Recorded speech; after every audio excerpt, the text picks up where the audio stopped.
E a gente pode fazer uma analogia aqui com o mundo dos negócios, você seria o CEO do turnaround, assim. Ó, tá dando problema na equipe aqui, traz o Bernardinho, as ações já começariam a subir, né? Porque você tem muito histórico, mas impressionante isso que você fez com o time da Itália, que estava em último, e no ano seguinte chegou à Foi a final do final. campeonato. Ganhamos a Copa Itália.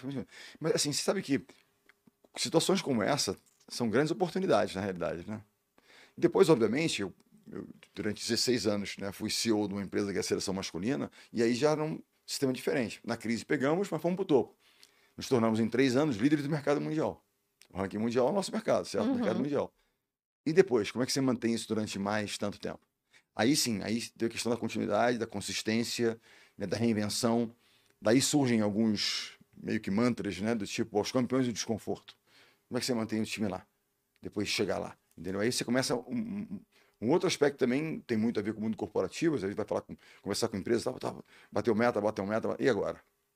Né? Porque às vezes as pessoas perguntam, o que você fala para o seu time depois de uma derrota? Né? Naquela coisa da dor da derrota. Muitas vezes, se é um time que realmente tem aquela coisa da essência, cara, uma derrota ele vai mobilizar a equipe. Mas o que você fala depois de uma vitória? Onde uma possibilidade, e a nossa é uma empresa, né, quando a gente para e olhar no mercado de esporte, eu digo que a seleção é uma SA. Você tem 200 milhões de acionistas, que todo mundo é um acionista, todo mundo é um pouco Uhum. dono da seleção, né? Sim. Somos todos, né? E damos pitacos. Então, o que acontece? Assim, quando está ganhando, né, as pessoas reverenciam. Então, você passa a se achar eventualmente especial. Quando perde também, você se torna, né? Então, eu costumo dizer que a minha carreira eu fiquei entre Midas e destemperado pro- permanentemente. Mas assim, isso pode levar também a uma ilusão. A grande questão é, e depois de uma vitória, como você mobiliza a turma? Que na dor você fala aqui, vamos fazer, vamos embora, preciso reverter isso. Uhum. Mas e quando você está bem? Vamos chegar mais cedo. Mas por quê? Somos os líderes, né? Preciso. É, E foi uma prática, uma das práticas. Depois eu fui tentando fazer coisas. Quando a gente ganhou o primeiro Mundial que o Brasil ganhou foi em 2002, nosso segundo ano. Mundial de vôlei acontece a cada 4 anos, intercalado com as Olimpíadas. Ano de Copa do Mundo de Futebol, ano de Campeonato Mundial de Voleibol. Então nós ganhamos o primeiro ano em 2002. E a cada. O que eu fazia? A nossa dinâmica de treinamento era de 9 a meio-dia e de 5 e meia às 8, 2 períodos por dia. Uma base, tem alguns dias um, mas uma base era essa. Quando a gente ganha o Mundial, eu reuni a turma e falei: ano que vem, vamos começar às 8. Oi, tal. Mas o que eu queria? Gerar um pequeno desconforto. Será que aquele cara tal? Porque qual é o segredo de você se manter lá? Nunca perder o espírito de aspirante. Qual é o segredo de você se manter bem no mercado financeiro? Olha aquilo que você faz, estudando. Tal. Se você perder isso, eu costumo dizer que um dos caras mais disciplinados, que é o tema que eu mais gosto, que eu conheço, é o Warren Buffett. Sim. O que a lenda, o que diz? Que ele lê 6 horas por dia, lê tudo, etc. E tal. O que é aquilo? Preparação. preparação. O tempo inteiro ele está, o tempo inteiro. Né? E time. Charles Munger, o dado dele ali, ele fala, Charlie, quer fazer alguma coisa? O tempo inteiro ali. E ele é de uma disciplina em relação às coisas dele impressionante. Seja a filosofia que ele acredita que ele fazer, mas não é só isso, é preparar para aquilo. Uhum. Estuda, estuda, estuda, estuda. Isso para mim, assim, eu faço permanentemente, porque, mas é economista, estatística, a gente usa estatística o tempo inteiro. Eu estudei estatística. Né? Então, tudo tem que ser medido e tem que ser mensurável para poder, inclusive, direcionar o treinamento, direcionar o trabalho. Né? Onde é que eu vou botar mais horas, investir mais tempo? Né? E tem uma coisa também que é interessante, as coisas vão vindo na cabeça. A gente tem muito isso, né? Se um jogador tem uma certa fragilidade, uma fraqueza, um fundamento que ele não domina muito, o que você faz? Você ataca aquilo ali. Uhum. Vou dedicar tempos, o Malu não tá bom no passe, fazer horas com o Malu de passe. Mas ela é excepcional no ataque. E muitas vezes a gente fica nisso, ela jamais vai ser excepcional naquele fundamento. Uhum. Ela, com o tempo, eu tenho que minimizar perdas aqui, e assim, se ela não atrapalhar aqui, mas eu tenho que focar naquilo que ela realmente ela pode fazer o grande diferencial. Ela ser aquela, né, game changer. Uhum. E a gente muitas vezes fica nisso, focando aqui. Tem No que que é aqui, tem que ruim. aqui, e você perde aquilo lá. Né? Você perde o foco naquilo que a pessoa realmente pode. Né? Então são aprendizados, né? E é tão dinâmico isso, você perguntar, eu acho que hoje eu sou até um treinador melhor do que eu já fui. E pretendo ser. Pretendo cada vez ser. Novas gerações vêm, te ensinam como é que trabalhar com a geração hoje. Eu terminei 17 anos no meu time, tenho de 42. Elas são diferentes. Não são melhores, não são piores, mas são diferentes. O chip é um pouco diferente. Como é que a Uhum. gente se conecta com eles? Como é que a gente extrai o melhor deles? Porque, afinal de contas, é um pouco da atribuição do líder, né? Sim. Instigar, fazer, movimentar. Agora, como é que você tira o melhor das pessoas? Será que é desafiando? Tenho certeza que pessoas que são movidas a desafios. O Bruno é O meu- movido a Eu desafio. gosto. Eu já não Ah, sou tanto. Às eu- vezes. Eu adoro reparei. descrença pública. Do tipo, você não vai conseguir. Não tem então. Mas eu tenho, quando eu ouço e vejo vocês, tive essa impressão. Tem O essa- meu Bruno também, Aham. desafios. É, Agora, será que ele tá todos na são? cara, eu acho. Será que todos são assim? Uhum. Não. Tem alguns que são excepcionais, mas se você desafiar muito, bloqueia a pessoa. Trabalha a autoestima dela, que ela vai ser tão boa quanto aquele. Não importa, o estímulo é diferente. E não tem uma fórmula matemática pra gente, né? Sim.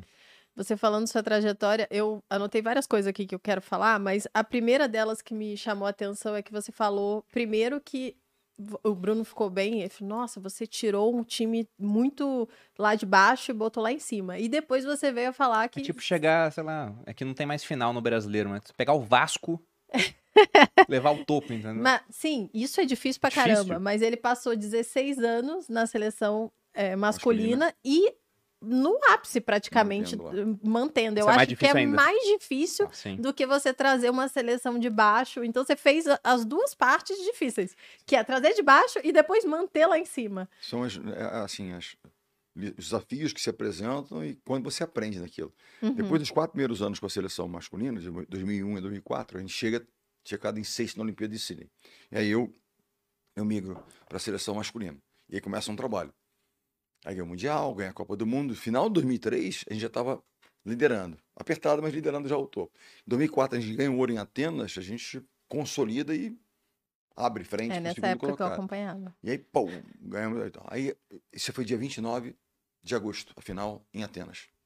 Dia 30, a primeira vez eu saí para dar uma relaxada, eu fui dar um mergulho na praia. E a cena, eu me lembro da cena, tem coisinha, eu me lembro de que livro que eu li em Atenas. Então, como é que eu conseguia sair da obsessão do trabalho e tal? Eu tinha que ler alguma coisa que me tirava dali. Eu li Moneyball, o livro, né, que tem a ver com esporte, mas com Sim. estatística. O Homem que Mudou o Jogo, depois veio o filme e tal. Com o Brad Pitt. Em 2004, eu li o livro. Né? E tem muito de número, de estatística, né? E é uma história real. Ok. Então, eu lembro da cena. Dia seguinte, aquela comemoração, a garotada foi comemorar, fazer. Eu fui na praia, e eu sentar. E agora? Eu pensei comigo. Chegamos lá. Somos os líderes. E agora? E agora? E a pergunta é essa. É mais difícil chegar lá? Não é fácil chegar lá. Ou se manter lá.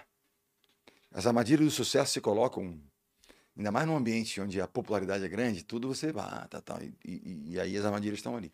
Isso é outra coisa que eu anotei aqui mentalmente. Vocês viveram a era da internet que a gente vive hoje, de exposição à rede social, que é muita exposição, as pessoas dando palpite o tempo inteiro, desde sempre.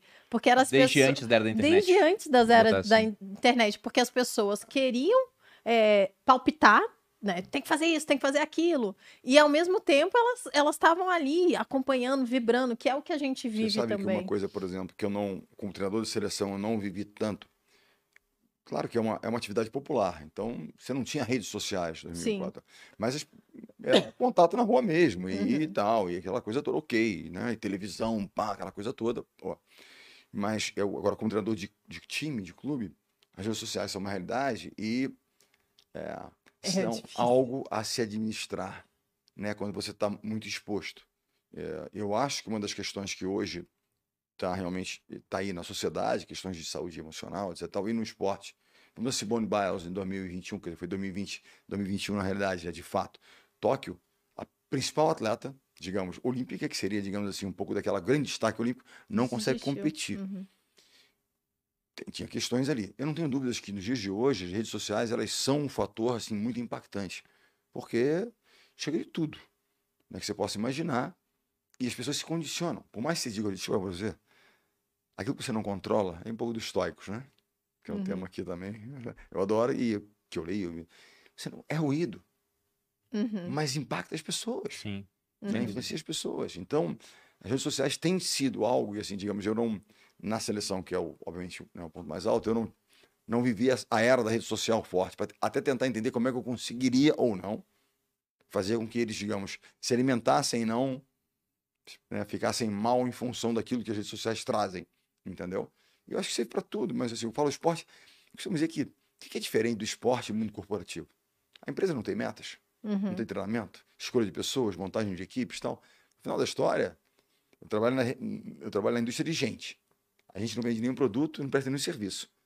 É montagem de equipes, né? A preparação das pessoas, física, técnica, emocional, para gerar resultados. No final da história, é o que uma empresa tem que fazer. Né? Ah, eu desenvolvo produto? Não, desenvolvo estratégia, uma jogada diferente, uma forma de treinamento diferente, tal, porque ser o meu diferencial em relação, né, às outras empresas. É o que a gente tem que fazer o tempo inteiro, né? E capturando os talentos. A gente tem uma certa vantagem quando você está na seleção, porque não tem concorrência. Porque, por exemplo, se o Bruno é um grande jogador, ele vai jogar na seleção brasileira. Os Estados Unidos não vai levá-lo. Embora haja algumas naturalizações aqui e ali, mas isso é raro, né? Então, assim, tem isso aí de você conseguir capturar, né? Mas tem também aquela coisa de, em algumas atividades, né? Qual é o grande vilão na construção de um time? Egos, vaidades fora do controle. Quando começa, né? Você começa a inviabilizar um time. Isso daí também acontece na empresa. É, Olha só, isso é eu um ia paralelo perguntar. muito bom.